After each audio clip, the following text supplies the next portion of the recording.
Ini ang Digicast Negros 10, ang top 10 nga balita sa Negros Island region ang amon idulong sa inyo. Kagyaring aton top story subong nga adlaw, Pebrero 25. Mga proyekto sa USAID sa Negros apektado sa pag-hold ng grant sa sunod sa 90 diyas. Ido gininjan target sa Banwa sa Murcia, 10,000 pesos nga reward money ang ginatanyag sa makatudlo sa suspect. At sa People Power Revolution Anniversary, gindumdum sa Bacolod. Negros Island Region, 90% na nga operational. Kag sa Good Vibes, pinakadako nga all-in-one pet store and accessories nagbukas sa Robinson's Bacolod.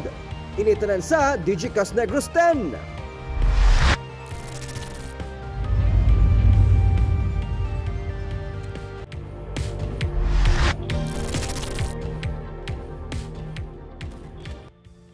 Sa number 10, easterlies nagaapekto sa Visayas. Lapta-lapta nga pag-ulan sarang maeksperiensya. Duha ka mga weather systems ang sa karon nagaapekto sa Pilipinas. Hangin nga amihan ang nagaapekto sa Luzon samtang easterlies naman sa Visayas kag Mindanao. Sa Visayas sarang maeksperiensya ang lapta-lapta nga pag-ulan nga dala sang easterlies. Sa subong temporaryo nga nadulang epekto sang shear line, ini ang pagtabuay sa mainit kag matugnaw nga hangin nga nagaresulta sa pag-ulan. Sa weekend ginapaabot nga liwat ini nga magabalik kag mangin apektado ang Bicol region kag Eastern Visayas.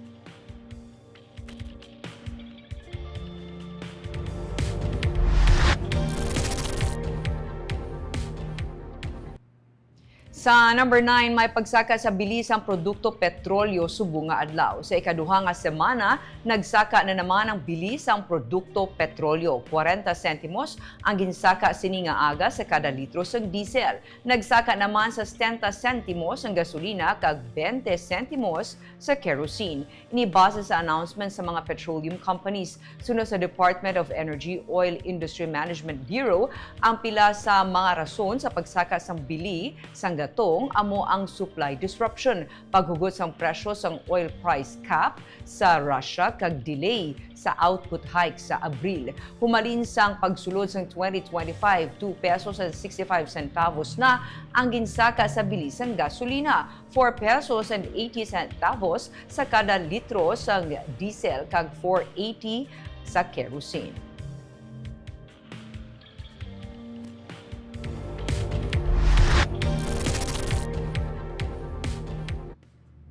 Sa number 8, Mayor Albi nag-ayo kay PBBM nga mapunduhan ang floodgate projects nga nakakas sa budget. Mayor Albi Benitez nag-appeal sa kay PBBM agud mapunduhan ang 3 ka mga floodgate project nga nakakas sa budget karon nga tuig. Nakakas sa 2025 General Appropriations Act ang 3 ka mga floodgate projects nga naduso ni Mayor Albi nga natalana kuntani suguran sa Department of Public Works and Highways karon nga tuig. Gani sa pagbisita ni Presidente Ferdinand Marcos Jr. sa probinsya sa tinilikdan nga Biyernes, ginpalabot ini sang alkalde kag nagpasalig ang presidente nga mapangitaan ini sang paagi agud mapatuman. Masobra sa 300 million pesos ang naduso nga pondo para sa construction sang floodgate nga may pumping systems agud nga mapahagan-hagan ang problema sa baha sa syudad. Tuyo sang Bacolod LGU nga mapatigay ng proyekto sa Magsungay, Mandalagan kag Sumag River. I have told the President that this is necessary sa aton solution for flooding, and say ako na he will find ways to put it back. So I just asked Secretary Recto when can we know if there will be savings, but sa ako na sa program the President has leeway to bring back projects.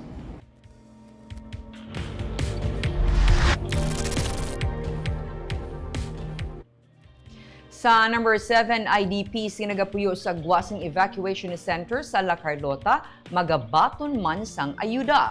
Mga internally displaced persons sa kun IDP bangod sang paglupok sang bulkan kanaon nga wala nagatiner sa evacuation centers pero nagbiya man sa ilang mga puluyan ang sarang man makabaton sang bulig pinansyal gikan sa gobyerno. Isa ini sa mga ginayo ni La Carlota City Mayor Rex Halandoon sa pagbisita ni Presidente Ferdinand Marcos Jr. sa nagligad nga semana kaupod si DSWD Secretary Rex Gatchalian. Suno sa kay Angie Helongo, ang pamuno sa City Social Welfare and Development Office sa syudad, may 774 ka mga internally displaced families nga nagapuyo sa ilang mga pamilya kag wala nagaistar sa evacuation center.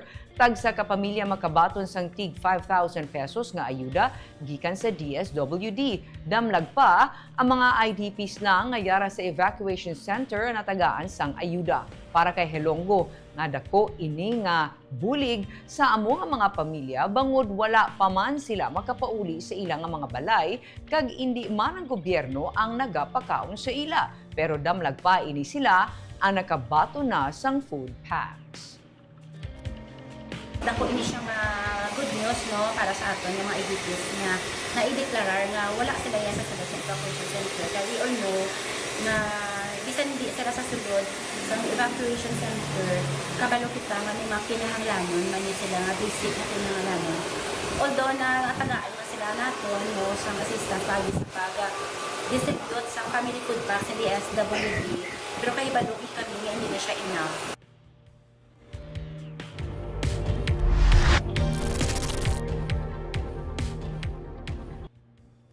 Sa number 6, government building sa Bacolod nga hindi compliant sa fire code ang ginapausisa.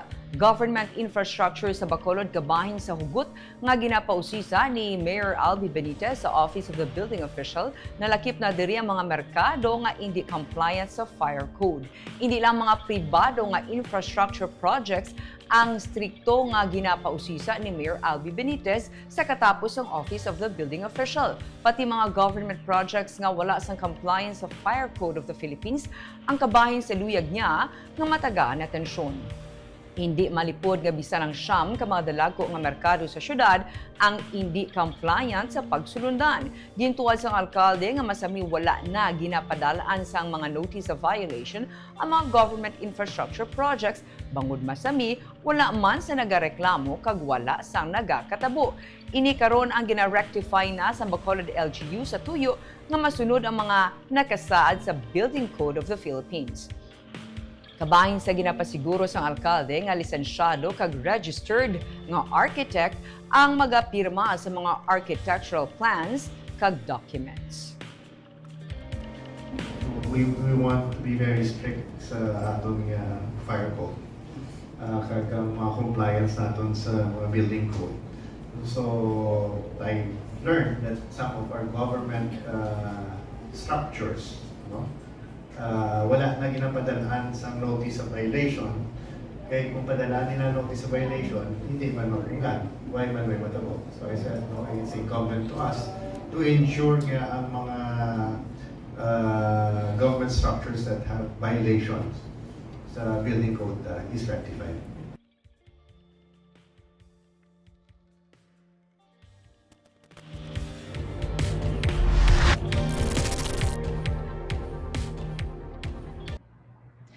Sa number 5, sangguniang panlalawigan nagpabutyag sang grave concern sa pagkakasang Korte Suprema sa jurisdiction sang LGU sa municipal waters.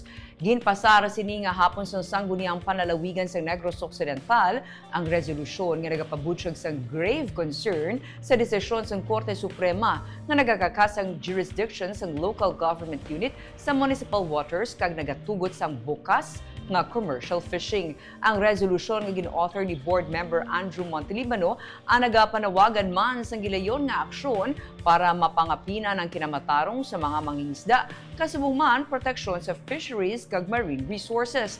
Ang mga desisyon sang Korte Suprema ang nagabutang sa alang-alang sang palangawian sa masobra sa 2 milyones ka magagmay nga mga mangingisda sa bilog nga pungsod lakip ang gikan sa probinsya sa Negros Occidental. Sunod kay Governor Eugenio Jose Lacson, yara na sa national government ang pag-file sang appeal. Ang bahin sang probinsya sunod kay Lacson, luyag sini ang magpahibalo nga lubos ang ilang suporta sa panawagan sa pag-reverse sa desisyon para mapangapinan ang mga magagmay nga mangingisda kag dunang manggad. Magapadala suno kay Lacson sa opisyal nga panindugan sa probinsya kasubong sang resolusyon nga ginpasar sang sangguniang panlalawigan.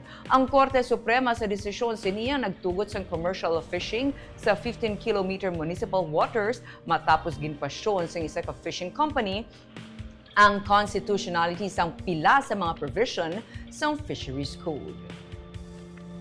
What we can do is to let Fortify this fishing. like BFOD, Department of Agriculture, even Department of Justice know that we are concerned about this Supreme Court ruling and appeal to them to really represent these small fisher folks. You'll send a copy of your stand, Gov, to them. You'll send a copy of your stand Yes, we will do that. and the resolution Pero of to this. say na the province of Negros Occidental will be the one to file a motion for no, we leave that to the national government.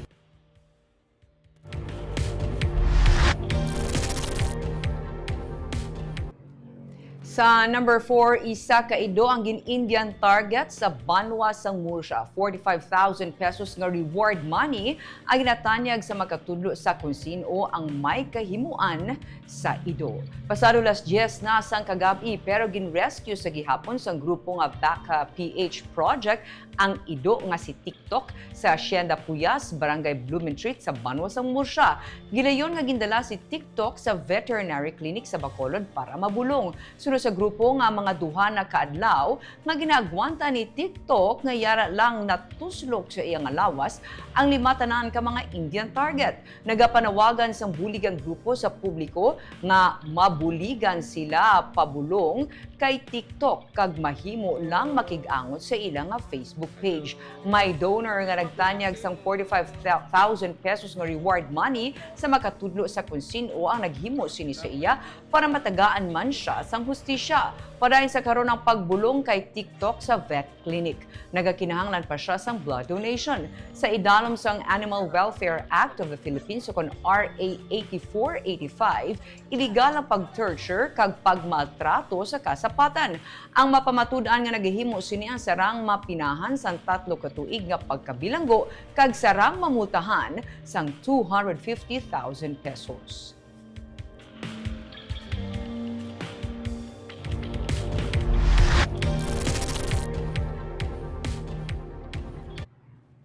Sa number 3, Negros Island region ang 90% na nga operational. Pag-convene sang Regional Development Council para sa Negros Island region ang hindi na kinahanglan suno kay Mayor Albi Benitez.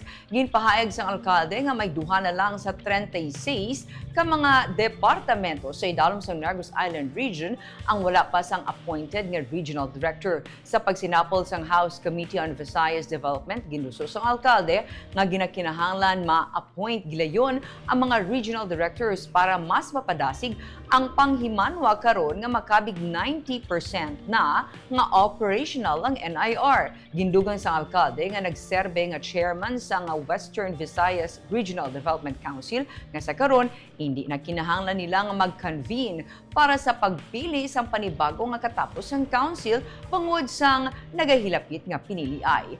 Ang Department of the Interior and Local Government amo ang magapamuno sa pag-transition sang NIR sa tunga sang Western kag Central Visayas kundi inalakip anay ang probinsya sang Negros Occidental, Negros Oriental kag Siquijor. Useless man mag-convince ang RDC Subong because of by June, we will have new set of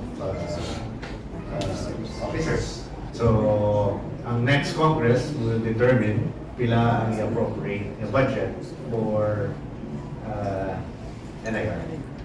Kada department to may mga request na susunod. Ranging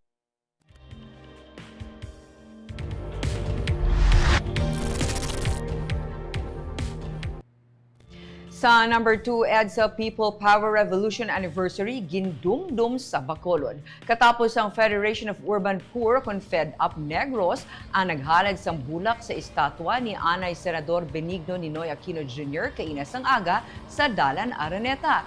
Ini sa pagdumdum sa ika-39 nga anibersaryo sang EDSA People Power Revolution. Suno kay Joy Harabelo, ang pamuno sang Fed-Up Negros Occidental, subong nga adlaw 39 katuig ang nagligad, minilyon kabaganihan nga Pilipino ang nagpanindugan batok sa diktadurya. Wala labot sa paghalad sang bulak sa monumento ni Aquino may caravan man nga ginpatigayon padulong sa Barangay Bata kung sa diin sila nagtambong sang misa sa Our Lady of Lourdes Parish.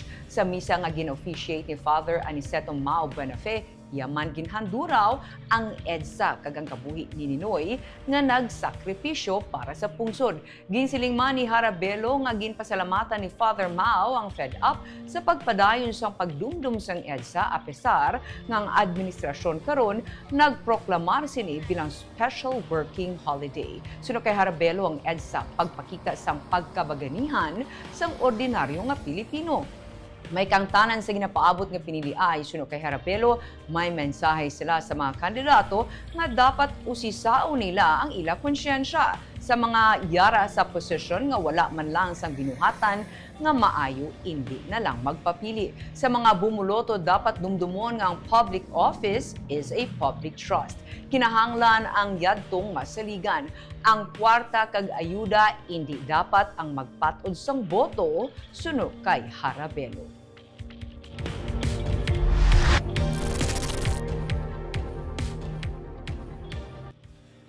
Kag sa number 1, mga proyekto sa idalam sang USAID apektado kasunod sang pag-hold sang grant sa sulod sang 90 dias. US Ambassador to the Philippines ang nagbisita sa Bacolod kag probinsya sang Negros Occidental kag isa sa gintalakay ang mga grants ng Estados Unidos sa Pilipinas. Kay nasang aga personal nga nagsapol si Governor Eugenio Jose Lacson kay US Ambassador to the Philippines Mary Kay Carlson sa provincial capital. Sunod kay Bacolod Mayor Albi Benitez, upod kay Secretary Francisco Benitez ang TESDA kag Victoria City Mayor Javi Benitez, sila nakigsapol man kay Ambassador Carlson kahapon. Dala sang transition sa US administration, ginhold sa sulod sa 90 dias ang tanan nga grants ng USAID kag sang Estados Unidos sa pungsod. May mga proyekto sa Bacolod kag Negros Occidental ang maapektuhan, nalakip na diri ang Negros Occidental Bulk Water Supply Project suno kay Benitez. Iyaman ginsiling nga si TESDA Director General Kiko Benitez nga may mga proyekto sa idalom sang iya talatapan nga funded sa USAID kag Estados Unidos nga luyag niya hindi dapat madula. Suno kay Benitez, sila ang magapahibalo paagi sa pagsulat sa embahada kag magapahibalo sa importansya sa mga proyekto nga maapektuhan kag sang epekto sini kung mag-unta. Ginsiling naman ni Provincial Administrator Ray Fernando Diaz nga probinsya ang ginassure ni Ambassador Carlson nga ang pungsod nagapabilin nga importante nga partner sa Estados Unidos kag hindi magkahadlok sa suspension sang assistance bangod ini ang mag-aabot. Ginsiling ni Diaz nga sa ila pag-istorya sa ambassador nga ang bulk water project kag sanitation ang magapabilin nga nagapanguna nga mga proyekto ni Governor Lacson sa ginapaabot niya nga ikatlo nga termino kung siya ang padayon na makapungko sa posisyon. We are thinking of formalizing those importance of assistance. May specific The mga grants din tanan. Remember, the Trump administration has mentioned that they would like to prioritize America first. No? So, sa lingganin niya, 46% of Americans are not aware of the importance of the United States in the global community. So, kinatlan i-educate sila or pabanon sila ano ang importance ng ilang assistance globally and how it will redound sa benefits ng American people. The US aid to Negros in terms of the water program and other projects will continue? There is no clear statement to that effect, but there is an assurance that we should wait and that help will come. apektado. Pero hindi lang muna, sir, di ba, ang mga projects in Negros Not under only the that, yes. Damo I said that there were small pockets of projects that are being done by USAID and even US companies in Negros Occidental. But this is the big ticket project that the government wants to implement as a legacy to the province of Negros Occidental. Talking about all of the issue areas where the United States and the Philippines are doing a lot together, and it was a great meeting, and happy to be here. Thank you so much.